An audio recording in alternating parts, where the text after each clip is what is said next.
Bonjour à toutes et à tous et bienvenue dans cette nouvelle vidéo. Je suis ravie de vous retrouver pour vous présenter mes dernières lectures. Je voulais vous remercier pour vos derniers abonnements, ça m'a fait super plaisir. Tous vos commentaires, c'est toujours super cool. On a dépassé les 500 abonnés, donc merci beaucoup, c'est vraiment super. Et du coup, je vous propose de parler de mes dernières lectures. Je suis désolée pour le temps d'absence, j'avais ma soutenance de mémoire, j'avais mon mémoire à rendre et après comment dire, j'avais besoin de récupérer, très honnêtement. Et en plus, j'ai attrapé le fameux virus. Donc, bon, bref, j'étais un peu fatiguée. Mais du coup, je reviens enfin dans une nouvelle vidéo et je me réjouis beaucoup de vous présenter mes dernières lectures parce que je trouve qu'il y a des pépites et des moins pépites. Et je vous propose de commencer tout de suite. Alors, par un livre que je n'ai pas terminé. Il s'agit de Feu de Marguerite Yourcenar, donc aux éditions L'Imaginaire Gallimard. Ça aurait pu être un coup de cœur, et comme vous le voyez, je ne l'ai pas fini, je suis à la moitié. Alors, il y a des choses que j'ai trouvées magnifiques. Donc, Marguerite Yourcenar, c'est une autrice que j'ai envie de découvrir plus, j'aime beaucoup ce qu'elle fait. J'ai particulièrement aimé ah, je me souviens plus, je crois que c'est les contes iraniens, je sais plus, mais en tout cas, bon, les contes, la personne qui saura pourra le mettre en commentaire. Mais du coup, j'aime beaucoup ce qu'elle fait et j'avais envie de lire justement Feu, qui est une sorte de réécriture des mythes, avec des choses très personnelles et une réflexion sur l'amour et sur la destruction et ce genre de choses. J'ai adoré au début et en fait, là, ça fait 3 semaines qu'il est posé sur ma table de chevet et je n'y arrive plus, donc voilà. Je vais garder le marque-page, je tenterai un jour d'y revenir, mais là c'est plus possible. Pourquoi? Parce que j'ai pas mal travaillé sur la mythologie antique en fait dans le cadre de mes études, et le problème avec cette mythologie dans le cadre de Feu, c'est qu'elle rajoute des personnes qui n'existent pas et qu'elle prend pas forcément non plus les mythes les plus connus. Donc à chaque fois vous êtes là, mais ça existe, enfin ça existe. Ce sont des mythes qui ont été réécrits de multiples fois, mais disons, est-ce que j'ai vu passer ça dans ma vie? Est-ce que non? Est-ce que je suis censée connaître ce personnage? Enfin bref, c'était déjà un peu compliqué. Il y a par contre de très très beaux passages, par exemple Patrocle ou le destin, où vraiment j'ai adoré. Donc c'est l'histoire de Patrocle, qui est vraiment en plus maintenant assez connue avec le livre de Madeleine Miller, Le Chant d'Achille, si jamais, qui est incroyable. Mais du coup, ça a été très très beau. Je vais juste vous lire un tout petit passage, parce que j'avais quand même envie que vous entendiez, c'est très mélodieux. C'est une sorte de poésie en prose assez belle quand même, mais très difficile d'approche, et je trouve que, ayant un background universitaire quand même sur la mythologie antique, c'est peut-être pas facile à lire. Donc voilà, je sais pas vous si vous l'avez lu, mais moi franchement j'ai trouvé que c'était vraiment très savant et parfois un peu obscur. Mais du coup, ce passage, donc de la partie Patrocle où le destin est très beau, la première génération de héros qui avait reçu la guerre comme un privilège, presque comme une investiture, moissonnée par les chars à faux, fit place à un contingent de soldats qui l'acceptèrent comme un devoir, puis la subirent comme un sacrifice. C'est très beau parce qu'en fait ça parle de la guerre de Troie. Donc moi j'ai trouvé ça très très touchant. J'avais envie de vous montrer un autre petit extrait. Si je le retrouve, toujours dans Patrocle ou le destin, que vraiment j'aime beaucoup. C'est un peu plus loin. Depuis la mort de cet ami qui tout à la fois avait rempli le monde et l'avait remplacé, Achille ne quittait plus sa tente jonchée d'ombre. Nu couché à même la terre, comme s'il s'efforçait d'imiter ce cadavre, il se laissait ronger par la vermine de ses souvenirs. C'est très beau, parce qu'en l'occurrence, Patrocle se fait ronger par les vers. Enfin, de plus en plus, la mort lui apparaissait comme un sacre dont seuls les plus purs sont dignes. Beaucoup d'hommes se défont, peu d'hommes meurent. Toutes les particularités dont il se souvenait en pensant à Patrocle, sa pâleur, ses épaules rigides, un rien remonté, ses mains toujours un peu froides, le poids de son corps croulant dans le sommeil avec une densité de pierre, acquéraient enfin leur plein sens d'attributs posthumes, comme si Patrocle n'avait été vivant qu'une ébauche de cadavre. La haine inavouée qui dort au fond de l'amour prédisposait Achille à la tâche de sculpteur. Il enviait Hector d'avoir achevé ce chef-d'œuvre. Lui seul aurait dû arracher les derniers voiles de la pensée, le geste, le fait même d'être en vie interposé entre eux pour découvrir Patrocle dans sa sublime nudité de mort. Donc c'est beau, c'est très beau, mais c'est peut-être trop savant pour moi. Je n'y arrive pas, c'est vraiment très très dommage parce que c'est magnifique. Ça parle vraiment d'amour total, d'amour violent. Là, on le sent avec Achille et Patrocle. C'est quand même... c'est des émotions très fortes qui sont mobilisées, donc il faut le savoir. C'est vraiment une écriture sublime. Peut-être que c'est juste pas le bon moment, donc je vais le terminer, mais honnêtement, pas tout de suite. Donc voilà.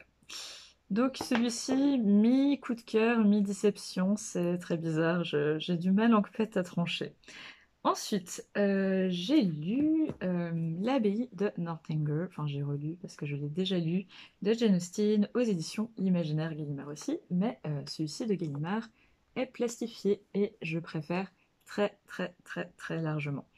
Donc je vais revenir sur cette édition, mais toujours est-il. Donc ça, c'est la traduction de Pierre Arnaud. Donc l'abbaye de Northanger, de quoi ça parle? Ça parle de Catherine, une jeune fille qui aura la chance de pouvoir accompagner des amis de la famille à Bath, la célèbre ville où se prélasse l'aristocratie anglaise, et elle va tomber follement amoureuse de Monsieur Tilney, et il y aura toute une intrigue parce que Catherine, en fait, adore lire des romans gothiques et être naïve. Globalement, c'est un coming of age assez classique. C'est le premier roman de Jane Austen, le premier qui sera publié donc en 1818, pardon. Et ça a été très longtemps mon préféré, je pense que c'est toujours mon préféré, même si j'adore Raison et Sentiment et Mansfield Park. Donc bon, bref, en tout cas, je l'aime beaucoup et je l'ai relu parce que je donne des cours privés de littérature, de soutien en fait en littérature française. Mais du coup, vu que je travaille avec des élèves euh, je me suis un peu spécialisée dans les élèves dyslexiques et qui ont des problèmes parfois à apprécier la littérature, souvent parce qu'ils en ont été dégoûtés à part l'école. Et du coup, j'aime beaucoup travailler avec Jane Austen parce que Jane Austen, je trouve que c'est un bon moyen de revenir dans la littérature. Et en plus, Jane Austen, c'est très drôle et pour une jeune fille comme mon élève, c'est assez sympa. Et en soi, elle a adoré, ce qui m'a fait très plaisir parce que c'était pas du tout gagné de base. Donc bah, j'ai adoré, je vous le conseille bien évidemment, si vous voulez commencer les classiques, clairement Jane Austen c'est un must, clairement Northanger Abbey c'est une très bonne idée. Mais pas cette édition, ce sera la première et la dernière fois. En fait, je l'avais prise parce que les pages sont grandes. Vous voyez quand même, c'est assez grand. Et du coup, j'étais assez persuadée que ça allait être plus facile pour mon élève de se repérer dans le texte. Mais en fait, le problème, c'est que c'est tellement tassé, vous voyez, il n'y a vraiment pas d'espace. C'est assez difficile.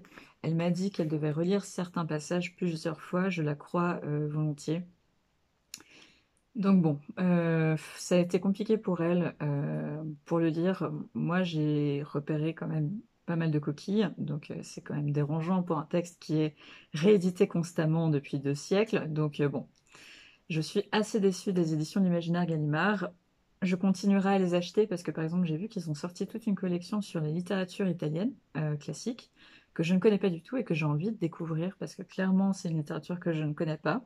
D'ailleurs, si vous avez des recommandations de littérature italienne, très volontiers. Je cherche aussi littérature espagnole et portugaise, brésilienne aussi, très très volontiers.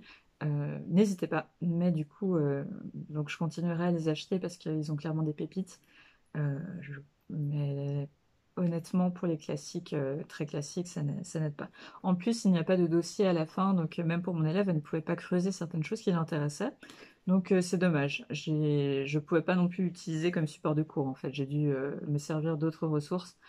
Donc bon, c'est très cher pour un livre qui en soi n'est pas utile si vous faites des études universitaires ou quoi que ce soit. Donc grosse déception sur la maison d'édition, encore une fois, je trouve vraiment ça très dommage. En plus, la reliure est de mauvaise qualité, je sens que les pages vont se détacher, donc bon, c'est pénible. Gros coup de cœur sur Jane Austen et gros coup de cœur sur le fait que mon élève l'ait aimé surtout. Ça me fait vraiment très très plaisir. Ensuite, un autre livre que j'ai arrêté, il s'agit de Ma captivité chez Sioux de Fanny Kelly. Donc aux éditions Petite Biblio-Paillot Histoire. Donc il s'agit dans les années 1860 d'une femme qui a été emprisonnée chez les Sioux et qui raconte son expérience. Il faut savoir que ce type de récit s'inscrit dans un type de récit beaucoup plus large qui en fait sont souvent des faux d'ailleurs, qui vont expliquer des enlèvements de femmes blanches par des sioux ou de jeunes enfants qui vont du coup être élevés un peu chez les sauvages, avec toutes les guillemets que je mets bien évidemment, mais c'est la manière dont eux, les personnes qui écrivent ces textes, présentent les choses. Donc moi, ça m'intéressait parce que je m'intéresse justement à ces discours pseudo-historiques, pseudo-autobiographiques dans le cadre de mes études, en fait, mes études d'histoire. Donc ça m'intéressait, mais honnêtement, je, j'ai envie en fait de faire une recherche avant pour savoir si vraiment Fanny Kelly a vraiment écrit ce texte. J'ai pas été convaincue par le petit prologue au début, donc voilà, j'ai envie de creuser un peu plus cela. J'ai envie de voir un peu quels sont les arguments qui sont réutilisés par les personnes qui donc font des faux textes autobiographiques. Voilà, j'ai envie d'apprendre un peu plus aussi de l'histoire du point de vue des Sioux avant de lire ce texte, qui ma foi sera certainement très très intéressant. Mais voilà, j'ai été assez heurtée par le début, j'ai pas très envie de le lire là actuellement, je vous le conseille pas pour l'instant, mais je reviendrai dessus. Donc affaire à suivre, mais pour l'instant, voilà. Ensuite, j'ai lu, vraiment ça, c'était parce que j'avais besoin de me sentir bien en cette période très compliquée de fin de master et de tout. Donc j'avais acheté ce très grand manga, vous voyez, par rapport à un manga classique, il est très grand. J'ai vu que le tome 2 était sorti. Je sais pas si je l'achèterai, peut-être que je le lirai à la librairie parce que ça prend vraiment pas longtemps pour le lire, mais bon. Aux éditions Mangetsu, The Ice Guy and the Cool Girl de Miyuki Tonogaya. En gros, c'est l'histoire de Himuro, qui est le descendant de la Reine des Neiges, et de Fuyutsuki, qui, elle, est très froide mais très gentille. Donc, la couverture est vraiment choupie. Et en gros, ils tombent amoureux et c'est une histoire d'amour entre quelqu'un qui se transforme en glaçon et en bonhomme de neige et une jeune fille cool mais qui n'arrive pas à montrer ses émotions. C'était très doudou, c'était très sympa. Honnêtement, j'ai pas grand-chose à vous dire. C'est des petites scénettes en fait, ça se suit. Mais ça se voit très fort que le découpage a été fait pour un magazine japonais qui sort périodiquement en fait. Mais c'était très sympa. Honnêtement, peut-être que le tome 2, je me l'achèterais pour les vacances de Noël. Peut-être que ce sera encore mieux parce que ce sera vraiment dans la période. Je suis passée un très bon moment. Ça se lit vraiment vite par contre parce que du coup les dessins, bah, c'est des dessins de manga, mais étant donné que les pages sont très grandes, ça se lit presque comme une BD, c'est assez agréable et du coup vous l'avez bien en main et ça se lit très vite. Donc voilà, si vous cherchez un manga aussi pour une jeune fille, une jeune ado, vraiment très cool, allez-y, vraiment sympa. Par contre, qui reprend énormément de codes des shoujo, donc des mangas pour jeunes filles habituels. On n'est pas du tout dans l'originalité, mais c'est parce que je recherchais l'évasion, vraiment l'évasion. Ensuite, bah du coup, toujours pour l'évasion, j'ai lu le tome 2 et le tome 3 de Whispering You a Love Song. Donc, ce magnifique manga lesbien que j'aime vraiment d'amour. Donc, aux éditions Yuri de Eku Takeshima. Et que dire? Donc, c'est une histoire d'amour toute douce entre deux lycéennes, une qui fait de la guitare dans un groupe et une autre qui n'est jamais tombée amoureuse d'une fille en fait. Et c'est trop mignon. Les images sont vraiment belles, c'est vraiment de belles images qui sont bien recherchées. C'est parfois un peu difficile à trouver dans les mangas lesbiens, enfin dans les yuri, mais du coup les yuri sont les mangas d'histoire d'amour entre deux filles. Parce que je trouve parfois le trait un peu pas ouf, soit un peu conceptuel, soit pas très bien fini en fait. Donc ça c'est déjà très agréable d'avoir un beau manga qui reprend les codes en fait du manga shoujo classique appliqué à une histoire d'amour lesbienne et c'est très agréable parce que c'est un beau manga. C'est une très belle histoire, honnêtement je rougissais toutes les 2 minutes tellement c'était mignon. Je vous le conseille très fortement. C'est un vrai plaisir. J'attends la suite avec impatience. Il n'y a pas beaucoup de rebondissements, donc vous attendez pas non plus chaque tome pour savoir la suite. Mais c'est juste tellement mignon et c'est tellement doux, tellement humain et je trouve très bienveillant en fait. C'est une lecture, oui, voilà, bienveillante, lumineuse. Donc c'est un très grand plaisir. Je les achète sans vraiment avec un grand plaisir. Ça et puis la série Holy Mia, dont je vous ai déjà parlé. C'est vraiment mes deux coups de cœur manga de cette année à mon avis. Et vraiment lisez-les. Franchement, Je vous les conseille fortement, c'est vraiment super. Et je pense que c'est la série de manga Yuri que je préfère de ce que j'ai lu. Et j'en ai quand même lu pas mal. Mais ceux-ci sont vraiment très très bien. Ensuite, j'ai lu de Aki Shimazaki. Donc j'ai lu le premier c'est lequel? Le premier c'est Hozuki, donc L'ombre du chardon, toujours. Donc j'essaie de les lire dans l'ordre. Donc aux éditions Babel. Et après j'ai lu Fukinoto, donc aux éditions Babel. Donc pour commencer par Hozuki, on retrouve un personnage que nous avons déjà vu, qui a une boutique de livres, on va dire, universitaire et un peu pointu, et qui est un enfant sourd. Très bien, c'était très bien. J'étais contente de retrouver ce personnage parce que je l'aime beaucoup en l'occurrence. J'étais contente de la manière dont toute l'histoire s'est tournée. Il était assez poignant, honnêtement, vraiment très poignant. Du très bon Aki Shimazaki, c'est pas mon préféré, mais je l'ai beaucoup aimé, je l'ai dévoré, je crois, très rapidement. En fait, je le lis, je fais un stage actuellement euh, pendant mes journées. Et du coup, en fait, je lisais pendant mes pauses. J'ai deux fois une pause de 15 minutes, en fait, 15 minutes le matin, 15 minutes l'après-midi. Et du coup, étant donné que je n'ai pas de pause club parce que je ne fume pas, ben, je lisais ça. Et je l'ai fini très vite parce que ça se dévore, c'est très court et puis vraiment super. Donc, je vous le conseille fortement. Je vous conseille L'ombre du chardon, donc cette quinqualogie, pentalogie, je ne sais plus comment on dit, quand il y a symptômes, je crois que c'est pentalogie, mais en tout cas excellent, très sympa, et vous pouvez le lire tout seul d'ailleurs.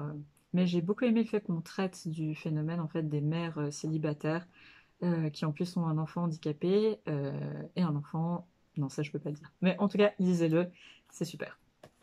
Ensuite, j'ai lu Fukinoto, donc qui est quand même plus grand, plus épais que Hozuki. Donc, L'ombre du chardon, je pense, le tome 4. Et celui-ci, je l'ai encore plus aimé. Donc là, on retrouve aussi deux personnages qu'on retrouvait déjà dans Hozuki. Ce sont vraiment des personnages qui sont très liés dans ces deux-ci. Et donc dans celui-ci, on a une histoire d'amour lesbienne que j'ai trouvé très bien amenée parce que en fait, c'est une mère de famille bien implantée qui va tomber amoureuse, enfin qui va retomber amoureuse de son amour de jeunesse qui était une jeune fille. Sauf qu'évidemment, à l'époque au Japon, c'était pas du tout admis et elle n'a jamais compris qu'elle était amoureuse d'elle. En fait, le problème, c'est qu'elle a un mari et deux enfants de 18 ans. Donc voilà, il y a toute cette série de questions qui se posent. Elle est dans un petit village au Japon. Elle est devenue en fait fermière. Donc il y a aussi cette question. Et c'était très bien. C'était vraiment excellent. J'ai trouvé que la manière d'aborder la question du lesbianisme au Japon était intéressante. Surtout qu'on parle de lesbianisme entre deux femmes un peu plus âgées qui ont eu une vie avant. Et du coup, j'ai trouvé que c'était très beau. C'était vraiment très beau, très bien écrit. Je vous le conseille à 1000%. Encore une fois, celui-ci, si juste la question vous intéresse plus particulièrement, vous pouvez le lire sans avoir lu les autres. Mais, euh, mais je vous conseille de lire toute cette pantalogie parce que vraiment j'adore. Donc, gros, gros coup de cœur. Ensuite, j'ai lu un classique, donc L'amant de Lady Chatterley, édition d'André Topia, postface d'André Malraux, aux éditions Folio Classique, donc de D.H. Lawrence. Très belle couverture. Et donc, comme vous le voyez, j'ai beaucoup aimé vu que j'ai mis des post-it et que je ne mets des post-it dans les classiques que quand j'ai beaucoup aimé. Donc, je ne sais pas si je vous fais un résumé, mais en gros, l'histoire, c'est Lady Chatterley qui se retrouve après la guerre avec un mari qui n'a plus l'usage de ses jambes et donc qui découvre qu'elle ne pourra jamais avoir d'enfant parce qu'il est, eh bien, il est handicapé. Elle est montée socialement parce qu'elle n'était pas noble, elle est devenue lady dans l'Angleterre de cet entre-deux-guerres. Et, et en gros, elle a un caractère assez affable. Et en fait, petit à petit, elle va tomber dans une sorte de... Ce n'est pas dit dans le livre, mais bon, moi je l'ai compris comme ça, dans une sorte de dépression. Et elle va notamment se sortir en débutant une relation avec le garde-chasse du château. Et voilà, je ne vais pas en dire plus. J'ai beaucoup aimé. J'ai beaucoup aimé. Les deux tiers, c'était un énorme coup de cœur. Le dernier tiers, qui était en gros une suite de monologues sur la situation anglaise, la question des travailleurs, etc. Ça m'a moins intéressée parce que je trouvais que c'était mal inclus dans le... Enfin, mal inclus, c'est un classique, mais en tout cas pour moi, c'était pas très bien amené. Je trouvais que c'était pas très discret, on va dire. Mais en tout cas, bon, ça m'a moins intéressée, surtout que bon, l'issue est assez évidente à partir des 2 tiers, vous savez comment ça finit. Donc je vous avoue que j'ai passé beaucoup de pages sur la fin. Et puis Lady Chatterley commençait à m'agacer très fortement. Mais j'ai beaucoup aimé parce que j'ai trouvé que Lady Chatterley était quand même assez féministe. C'était un personnage vraiment intéressant en fait. On l'a décrit, moi j'ai toujours entendu parler de l'amant de Lady Chatterley comme d'un roman assez pornographique, alors pas du tout. Il n'y a pas vraiment tant de scènes olé olé que ça, et c'est pas non plus. Enfin, j'ai vu pire, j'ai vu bien pire, c'est pas ça, clairement. Donc il faut se calmer, c'est pas un roman plus pornographique, je crois que c'est pas le propos de l'œuvre. Mais ça parle en fait d'une femme qui est privée de toute autonomie parce qu'elle doit se soumettre corps et âme à son époux malade qui exige d'elle qu'elle soit sa femme, son amante, sa mère et son infirmière en fait. Et qui se retrouve en fait dépossédée de sa vie. Et on parle de ça pour moi. Donc très intéressant ce personnage qui a justement suffisamment de volonté pour essayer de s'extraire de ça et qui va s'en extraire jusqu'au bout. Donc vraiment très très intéressant. Par exemple, il y a beaucoup de passages que j'ai trouvé très beaux. Le passage que j'ai préféré, c'est au début, quand on dit «L'air était doux et mort, comme si le monde mourait lentement. Tout était gris et gluant et silencieux. On n'entendait même pas le bruit des mines qui aujourd'hui ne marchaient pas. C'était comme la fin de toute chose.» Donc on parle vraiment de cette période où les mines commencent à prendre vraiment de l'importance. Du coup, c'est très beau parce que il y a vraiment une ambiance particulière au livre que j'aime beaucoup. Euh, Aussi un autre moment, donc elle a déjà pris un autre amant avant le garde-chasse, donc Michaelis. Depuis son aventure avec Michaelis, elle jugeait qu'elle n'avait besoin de rien. C'était la solution la plus simple à ce qui n'avait pas d'autre solution. Elle n'avait besoin de rien de plus que ce qu'elle avait. Seulement cela, elle voulait le mener à bien. Clifford, donc son époux, les nouvelles, Rugby, le château dans lequel ils habitent, sa position de Lady Chatterley, l'argent, la célébrité, elle voulait mener tout cela à bien. L'amour, le sexe, tout ce genre de choses n'était que de l'eau sucrée. Il fallait l'avaler et l'oublier. Excellent, je vous le conseille fortement. Bon, effectivement, celui-ci, c'est un classique que je conseille à partir de 18 ans, mais en soi, ça va. Ça va. Tranquillisons-nous, ce n'est pas un roman pornographique. C'est une histoire que j'ai trouvée assez féministe et je suis très contente de l'avoir découvert. Et je remercie du coup énormément la libraire qui me l'a conseillé parce que j'avais demandé dans ma librairie préférée des ouvrages, étant donné que j'aime beaucoup Jane Austen et les Sœurs Brontë. Je voulais des ouvrages en fait qui présentent des femmes fortes, des écrits par des femmes anglaises. Et on m'a conseillé Les Vagues de Virginia Woolf, que je suis en train de lire, que je connais déjà Virginia Woolf, mais je n'avais pas lu Les Vagues. Et du coup, L'Amant de Lady Chatterley et quelques autres romans que je vous ai présentés, que je n'ai pas encore lus, mais du coup, excellent. Quand même un coup de cœur. Je vous le conseille. Ensuite, j'ai lu de la fantaisie jeunesse, donc tada! Ça fait très longtemps que j'en lis plus, ça me manquait, mais j'arrivais pas à trouver des ouvrages qui me plaisaient. Je vais passer très rapidement sur une trilogie, parce que je vais dédier une vidéo exprès pour ça, parce que j'aimerais parler du phénomène de l'influence sur Booktube, qui en l'occurrence m'a fait passer à côté d'une série que j'ai beaucoup aimée. Donc voilà, je vais dédier une vidéo à ça. Je ne sais pas si elle paraîtra avant celle-ci ou après. Mais bon, sachez que j'ai lu la trilogie de Holly Black, donc Le Prince Cruel, donc aux éditions Rajo, que je pense tout le monde connaît, mais bon. En tout cas, moi je l'ai lu que maintenant. Je vous expliquerai pourquoi. Le Prince Cruel, Le Roi Maléfique, et la plus belle des 3 couvertures selon moi, mais bon, j'adore le violet, La Reine sans royaume, donc aux éditions Rajo. Alors, par contre, la personne qui traduit cela, Leslie Daban-Jambel. J'ai adoré. Je vais pas en dire plus. J'ai adoré et je suis triste de ne pas l'avoir lu avant, mais j'en parlerai plus avant dans une prochaine vidéo. Et enfin, le dernier livre que j'ai lu cette très belle édition de Dark Rise de C.S. Pacat dont j'avais adoré. Ah, comment elle s'appelle cette série L'esclave, le roi et le... Ah, mais je pense que vous voyez, il y a une trilogie de 16 paquettes qui raconte l'histoire d'amour entre deux hommes dans un monde fantasy.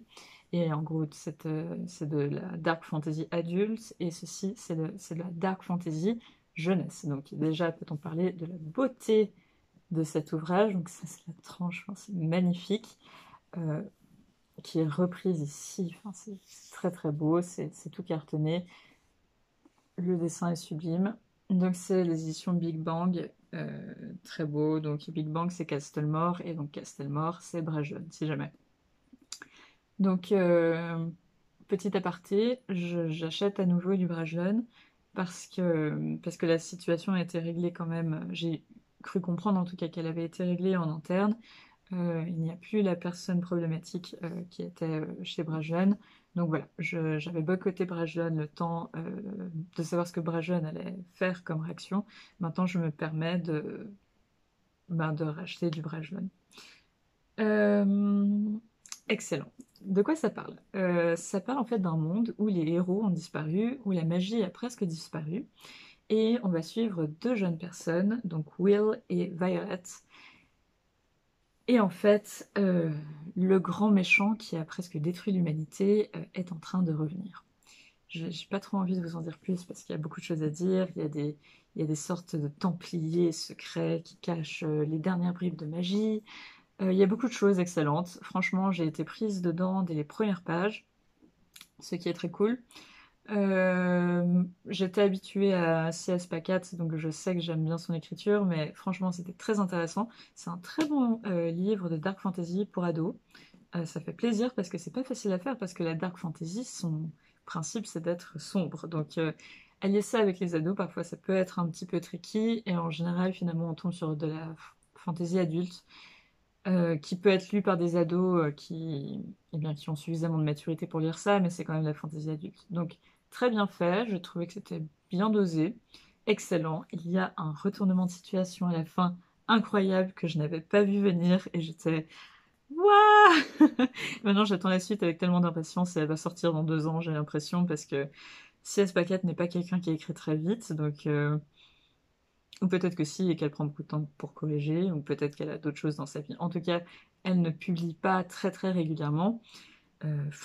Donc je sais pas, j'espère que ça sortira assez vite, mais en tout cas foncez. Si vous aimez la dark fantasy, si vous aimez les retournements de situation vraiment intéressants, les jeux avec les codes de la fantasy qui sont ensuite vraiment bien mixés et bien interrogés, je vous le conseille, et ça va être super. Par exemple, il y a une licorne dedans, je vais pas vous en dire plus, mais c'était super, c'était vraiment bien.